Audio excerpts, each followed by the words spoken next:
नमस्कार विद्यार्थी मित्रांनो, आज आपण इयत्ता 7वीची गणिताची पॅटची प्रश्नपत्रिका सोडवत आहोत. प्रश्न पहिला आणि दुसरा हा तोंडी आणि प्रात्यक्षिकाचा असतो. 10 गुण असतात आणि प्रश्न तिसऱ्यापासून तुमची लेखी चाचणी चालू होते. विद्यार्थी मित्रांनो, प्रश्नपत्रिका सोडवायला सुरुवात करण्यापूर्वी एक विनंती आहे की अजूनही तुम्ही चॅनलला नवीन असाल, चॅनल सबस्क्राईब केलं नसेल तर प्लीज चॅनल सबस्क्राईब करा, म्हणजे पुढच्या व्हिडिओचं नोटिफिकेशन तुम्हाला मिळेल. बघूया आपण प्रश्न तिसरा. खाली दिलेली उदाहरणे सोडवा. आता ही संख्या दिलेली आहे ती अक्षरात लिहायची. मग एकक, दशक, शतक, हजार, दशहजार, लक्ष. मग तुम्ही 3,45,673. आता ही संख्या इथं 65,67,709 संख्या अंकात लिहायची. मग तुम्ही इथे सरळ एकक, दशक, शतक, हजार, दशहजार, लक्ष, दशलक्ष असं तुम्ही लिहून घेतलं आणि प्रत्येक ठिकाणी तुम्ही संख्या लिहिली तरी चालेल, किंवा तुमचं लक्षात आलं की 65,67,709 डायरेक्ट लिहिले तरी चालतील. संख्या विस्तारित रूपात चौकटीत लिहायची. 3,56,702. आता इथं विस्तारित रूपात लिहिणं अगदी सोपं असतं. दिलेली संख्या जी आहे तिथला एक एक अंक घ्यायचा. इथं 3 लिहिला आपण पहिला. पुढं किती संख्या आहेत? 1 2 3 4 5 तेवढी शून्य द्यायचे. नंतर 5, त्याच्या पुढं 1 2 3 4 4 संख्या आहेत म्हणून 4 शून्य याप्रमाणे. नंतर 6वरती 3 शून्य, 7वरती 2 शून्य, 0 आणि 2 याप्रमाणे विस्तारित रूपात संख्या लिहायची. प्रश्न आहे बेरीज करायची. 56,456 आणि 98,345 याची एकक खाली एकक, दशक खाली दशक व्यवस्थित लिहा आणि बेरीज करा. ती बेरीज आली 1,54,801. इथं वजाबाकी करायची. 4,567 वजा 2,445. इथं सुद्धा एकक खाली एकक, दशक खाली दशक व्यवस्थित लिहून घ्यायचे आणि मग वजाबाकी करायची. त्याचं उत्तर आले 2,092. नंतर प्रश्न आहे सोडवा, म्हणजे इथे गुणाकार करायचा आहे. 6,505 गुणिले 756.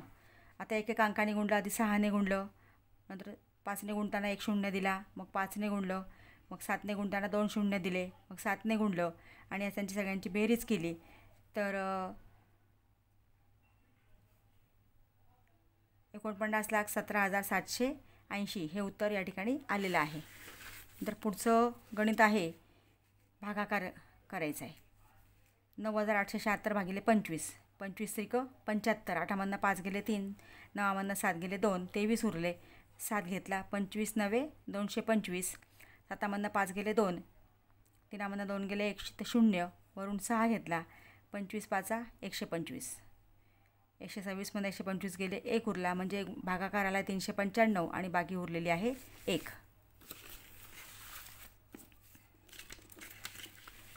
पुढचा चौथा प्रश्न.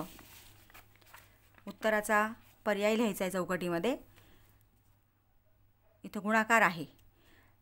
8×5 40 आणि भिन्न चिन्हांचा गुणाकार येतो ऋण, म्हणून इथं ऋण 40 आलेलं आहे. नंतर 120 ऋण 120 भागिले 60.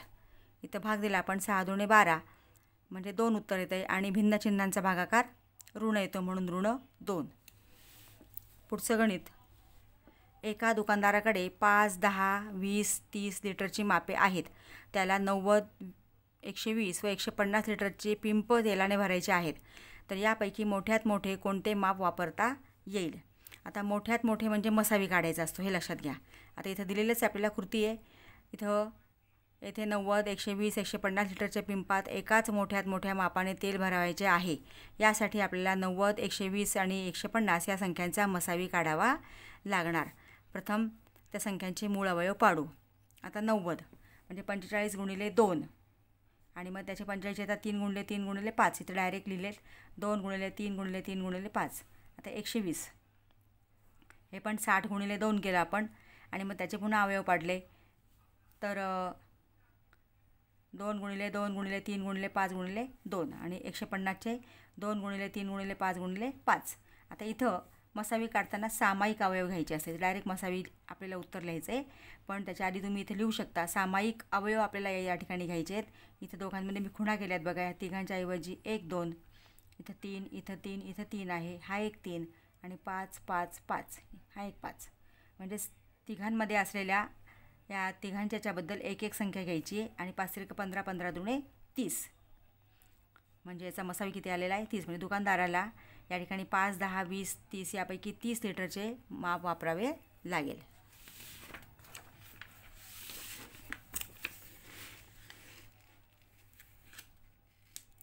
ब प्रश्न आहे 18 27 36 या संख्यांचा लसावी काढा. 18चे मूळ अवयव पाडायचे आपल्याला. 2 गुणिले 9, 2 गुणिले 3 गुणिले 3. 27चे अवयव पाडले आपण 3 गुणिले 9, 3 गुणिले 3 गुणिले 3. तुम्ही डायरेक्ट पण पाडू शकता.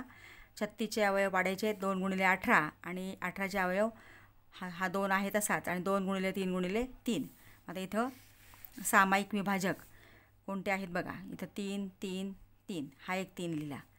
नंतर 3 पुन्हा 3 पुन्हा 3, हा एक 3 लिहिला. आणि उरलेले इथं 2 आहे, इथं 3 आहे, इथं 2 2 या संख्या आपण लिहिल्या. असामायिक विभाजक सामायिक विभाजक यांचा सगळ्यांचा गुणाकार केला तर तो येतो 324. म्हणजे याचा लसावी आलेला आहे 324.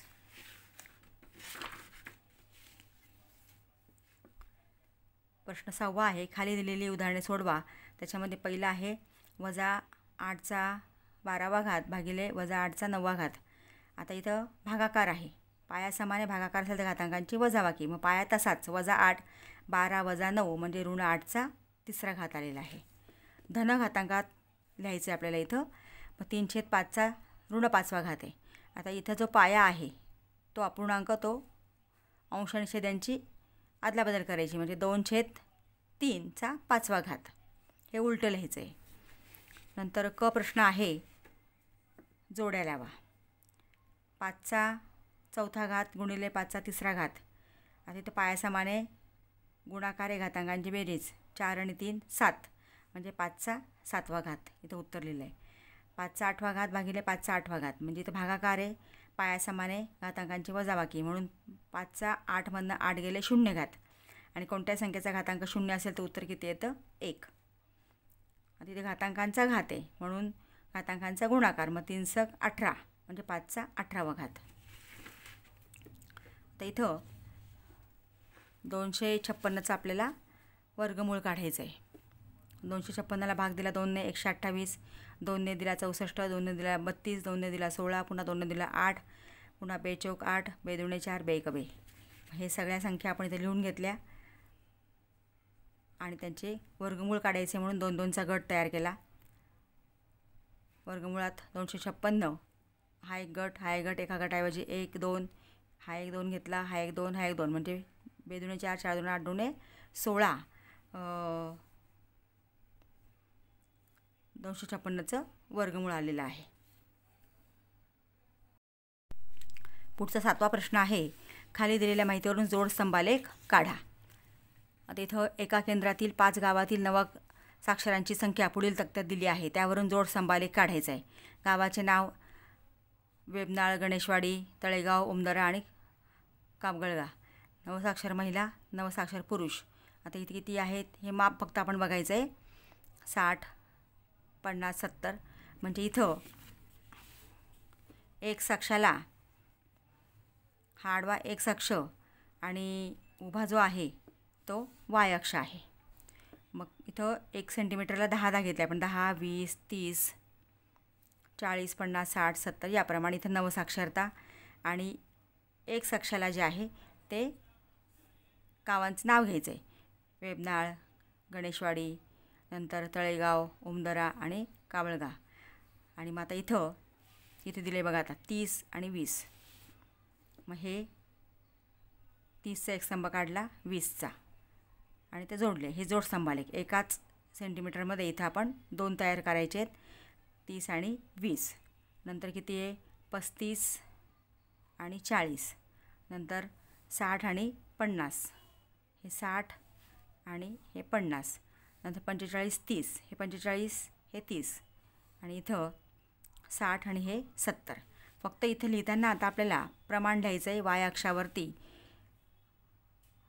वाय अक्षावर इथं 10 नवसाक्षर आणि नंतर हे दोन समान ठेवायचे नाही. तिथं आपण हे पहिला जो आहे इथं सूची तयार करायची.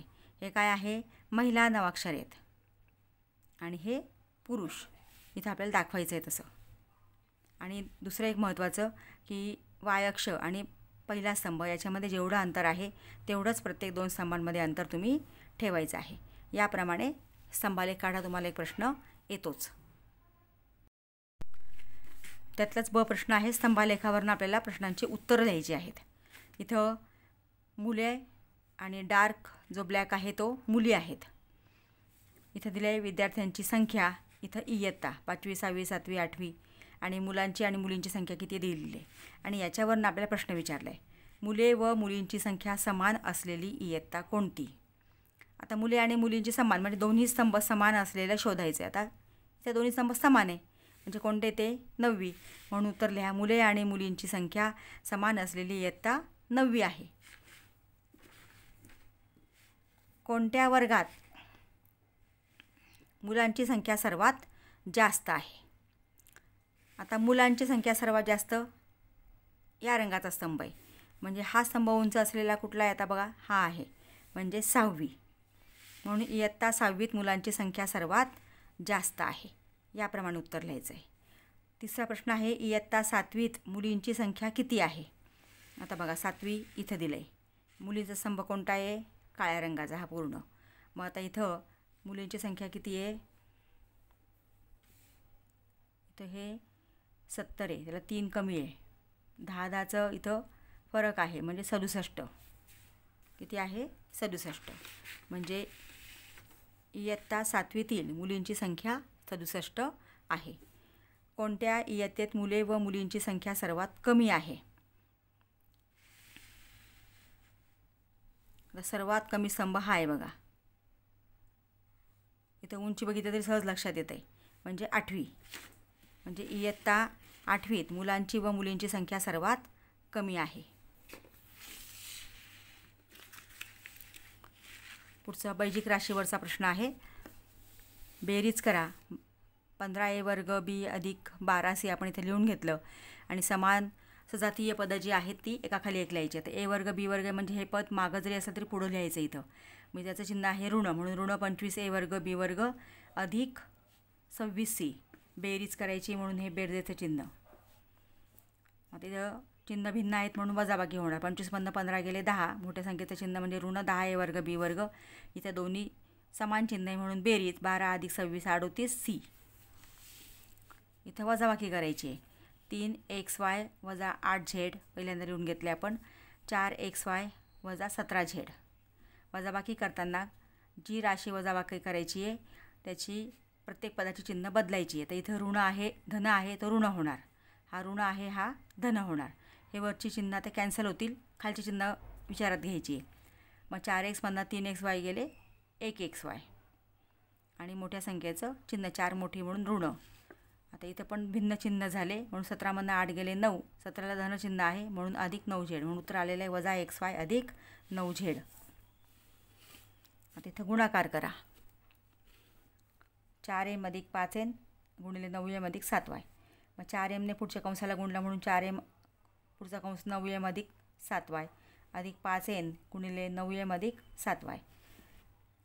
कंसाबाहेरच्या संख्येने कंसातल्या प्रत्येक पदाला गुणायचं आहे. मग 4m गुणिले 9m 4m गुणिले 9m लिहून घेतलं आपण इथं अधिक 4m गुणिले 7y अधिक 5n गुणिले 9m अधिक 5n गुणिले 7y.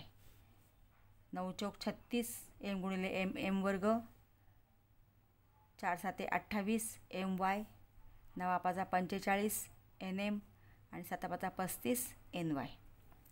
याप्रमाणे गुणाकार करायचा आहे.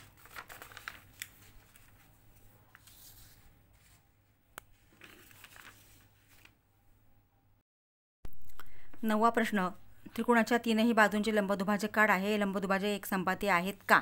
4 गुणांचा प्रश्न आहे. लंबदुभाजक काढताना ज्या बाजूचं लंबदुभाजक काढायचं त्याच्यापेक्षा निम्म्यापेक्षा जास्त अंतर कंपासमध्ये घेऊन खालतीवरती कंस काढा आणि बीवर ठेवून कंस काढला की पुन्हा सीवर ठेवून कंस काढायचा आणि ते कंस एकमेकांना छेदतील ते बिंदू एकमेकांना जोडून लंबदुभाजक प्रत्येक बाजूचे याप्रमाणे काढायचे आहेत. तर इथं हे तीनही लंबदुभाजक एकाच बिंदूत छेदत आहेत, म्हणजे हे एक संपाती, तीनही बाजूंचे लंबदुभाजक एक संपाती आहेत. प्रश्न 10वा आहे. इथं विचारलेल्या कोनांची मापे सहकारण लिहा. BPCचं माप दिलं आहे आपल्याला. कोन APDचं माप दिलं आहे 47. कोन BPCचं मापसुद्धा किती येणार आहे, म्हणजे ह्या कोणाचं माप ते सुद्धा येणार आहे 47 अंश, कारण ते एकमेकांचे विरुद्ध कोन आहेत. इथं कारण लिहायचं आहे. कोन APD व कोन BPC हे विरुद्ध कोन आहेत. नंतर कोन APBचं माप विचारलं आहे.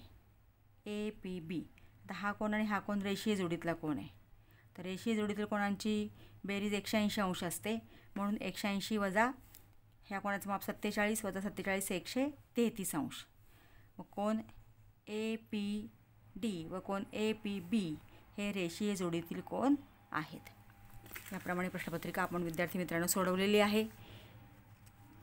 चॅनलला सबस्क्राईब करा, बेल आयकॉन प्रेस करा, व्हिडिओ आवडला असेल तर लाईक करा आणि आपल्या मित्रांना शेअर करा. परीक्षेसाठी ऑल दी बेस्ट. थँक्यू.